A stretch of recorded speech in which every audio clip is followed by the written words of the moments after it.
olha pro céu e pra sua mão. Tudo que juntou parece vão.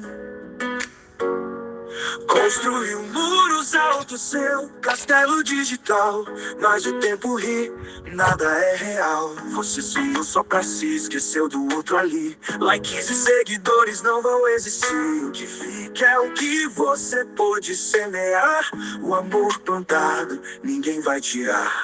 E se a morte chega sem avisar, todos os seus... Muito bem, senhores e senhoras, o evangelho de hoje, Lucas capítulo 12, versículos 13 ao 21. Evangelho que nós lemos já esse ano lá na 18ª semana do tempo comum, no domingo. E a gente celebra esse evangelho olhando para a nossa realidade. Sem esquecer, né? O Campeonato Brasileiro tá aí. O meu São Paulo só faz perder. Misericórdia, perdeu pro Mirassol ontem. Acho que o São Paulo jogar até com o time lá de perto de casa, ele vai perder. Que só perde esse time. Eu já tô ficando indignado. Eu que, quando comecei a torcer pro meu querido São Paulo, lá na década de 90, oficialmente, ele foi campeão logo 3 vezes seguida. Depois, só vergonha, misericórdia. Bem, a gente celebra também hoje, com a graça de Deus, né? Lembrar, o Flamengo, eu não quero comentar do Flamengo, não. O Flamengo venceu, né? E o Palmeiras e o Flamengo tá enrolado na liderança aí. E eu não vou nem comentar nada, porque 3-2, né? E o jogo foi pego, o pessoal me conta, não vi o jogo ontem. Na verdade, ontem eu não vi nada, eu deitei na minha cama às 6 horas da tarde, só acordei hoje, 4 horas da manhã. Dormi muito, dormi bastante, graças a Deus. Dormir faz bem. Dizem que até emagrece. Se dormir sem jantar, emagrece, talvez. Mas a gente olha para a realidade, ainda falando aí da nossa vivência política, né? E cada vez mais a gente observa o uso da máquina no sentido de querer proteger esse ou aquele. E eu fico percebendo que Eduardo Bolsonaro, eu falei isso ontem, né?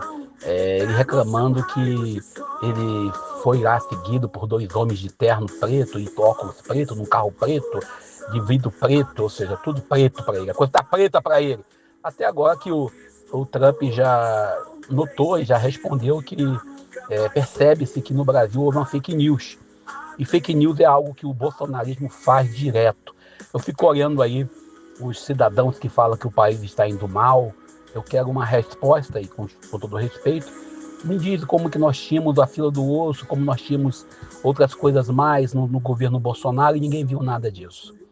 E o interessante é que também outro dia peguei alguém reclamando que algumas pessoas que têm Bolsa Família seriam cortados do Bolsa Família. E alguém disse assim, poxa, mas vai cortar o Bolsa Família por quê? Mas não pode cortar, o Bolsonaro deu. Tudo aquilo que o Bolsonaro fez, que eles eram contra, pode fazer. Mesmo dando Bolsa Família para quem não tem família. Isso que aconteceu na época da campanha do Bolsonaro. Mas fazer o quê, né? Deixa quieto. Vamos nós para o Evangelho do Dia, que é muito mais interessante para a gente. E também as pessoas preferem isso, uma espiritualidade que ignore a realidade do irmão. Ontem aconteceu o Dia Nacional da Juventude na Diocese de Nova Iguaçu. Alguém reclamou que eu não ia, não fui, não cheguei lá. Eu não fui porque eu tinha outro compromisso com a família. Meus irmãos foram para casa e sofreram a penitência de comer a comida que eu fiz. Eles têm que fazer penitência. Então eu já fiz a penitência deles já ontem. E fiz a penitência com eles. E a gente celebra hoje, com a graça de Deus, né, pela misericórdia dele infinita, o Evangelho de Lucas, capítulo 12, 13 ao 21. Bom, o texto de hoje, ele vai nos apresentar 2 fatores interessantes. Primeiro, é uma briga aí dos irmãos, né? Jesus fala assim, manda meu irmão dividir a herança comigo. Quando Jesus fala, aparece esse texto no contexto, primeiro porque naquele contexto, quando o pai morria, o irmão mais velho se tornava o procurador oficial do irmão. Quando o irmão morria, e também do pai. Ou seja, então, era comum o irmão mais velho se apossar de tudo, porque se acreditava que a bênção, e a palavra bênção aqui tem caráter financeiro ou de herança, era toda confiada ao irmão, né, mais velho. E por isso você vê também lá no caso de Lucas 15, no filho pródigo, quando o filho pródigo vai embora, ele pede ao pai, pai, me dá a parte que me cabe da herança, ele já pede a parte que lhe cabe porque ele sabe que o irmão mais velho não tem um boa índole, ele sabe que ele poderá fazer isso. Hoje, no Brasil, que nós vivemos, minha família é grande, eu tenho 9 irmãos, né, irmãs, a gente sabe, de vez em quando fala da herança do pai e da mãe, no caso, é uma casinha simples lá em Japeri, de vez em quando tem algum irmão, não, vamos dividir. E a gente fez um cálculo lá em casa, vai dar 1 metro para cada um, 1 metro quadrado, mais ou menos. Alguém fala, mas como é que é isso? Como é que é isso? É assim que funciona. E no contexto lá de Israel, nesse período, a herança ela vai ser confiada ao mais velho. E o mais velho vai administrar e vai partilhar de acordo com a vontade dele. Ou seja, é complicado isso. E por isso, o evangelho de hoje, quando esse homem entra pedindo isso, e pede isso para o Senhor, fala assim, Senhor, manda que compartilhe o patrimônio comigo, ele fala isso não por maldade, não por ganância. Jesus fala, cuidado com a ganância. Jesus fala com a ganância. E ele deixa bem claro, quem me nomeou para partilhar bens? Ou seja, alguns pastores que pedem pix aí para Deus, Deus não tem patrimônio, Deus não busca patrimônio. E há algumas igrejas que trabalham a ideia de acumular patrimônio. Deus também não quer acúmulo de patrimônio.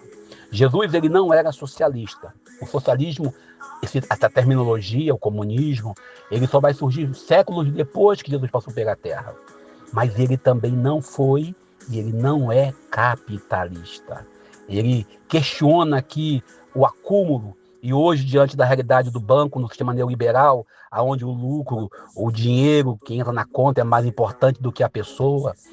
Por exemplo, você quando fala em dever banco, por exemplo, tem um banco chamado Itaú, me processa não Itaú, você vai lá e te dá a maior vantagem você chegar lá no banco, te dá um bocado de empréstimo, um bocado de vantagem, e a gente se seduz e acaba pegando aquele cheque especial, que é especial para ele, para a gente é maldição.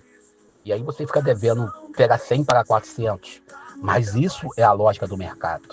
E é isso que Jesus vem questionar.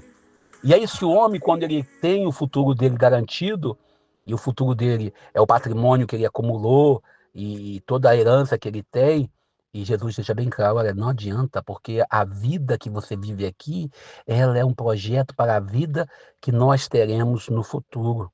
O evangelho de hoje, ele deixa bem claro aonde nós vamos parar, qual é o nosso destino. E como diz a frase popular, caixão não tem gaveta. Os faraós no Egito Antigo, eles tinham lá as pirâmides gigantescas. Por que pirâmide gigantesca? Para poder botar o seu patrimônio, para ser guardado para a vida além desta. Mas nós que somos cristãos, nós temos aquilo que nós somos. E Jesus deixa bem claro isso. Ontem nós tivemos o Evangelho de Lucas 18, 1-8, quando Jesus apresentou a viúva que pedia ao juiz para fazer justiça. Hoje, alguém pede a Jesus a justiça. E você vê claramente que os dois momentos, Jesus diz bem claro o que fazer. No caso da viúva, ele elogia e diz, é preciso insistir. E no caso do homem aqui, ele fala, olha, cuidado com a ganância. Esse irmão não tem nome. E nós somos qual o irmão? O irmão que acumula, que não quer partilhar? Ou o irmão que busca a partilha como base? O evangelho de hoje, ele nos coloca em uma situação bem complexa, diante do mundo onde o acúmulo e a riqueza é algo mais importante do que a pessoa. Diante da realidade, onde eu falava na mesa do almoço com meus irmãos e com minhas irmãs, falava sobre a questão da aposentadoria, que muita gente não tem direito mais por causa da reforma de 2019, e alguém disse, olha, mas isso aí não é culpa do fulano ou do ciclano. Não interessa. Nossas velhices, eu falo nossa porque eu também estou ficando velho, está ameaçada porque a aposentadoria hoje é uma realidade quase de luxo para alguns.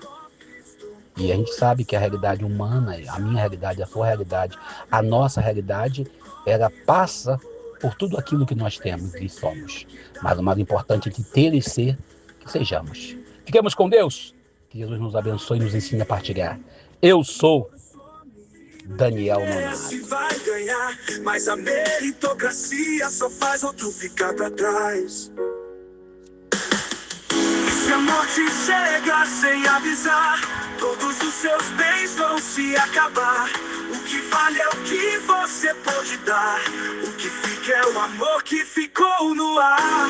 Cofres do coração, abre já o que manda volta a brilhar. Cofres do coração, vem sentir o que dá, nunca vai sumir. Abre, abre, abre. O ouro some, o orgulho cai, mas o abraço que você planta nunca se vai. Pontes e caminhos, amor que não se trai.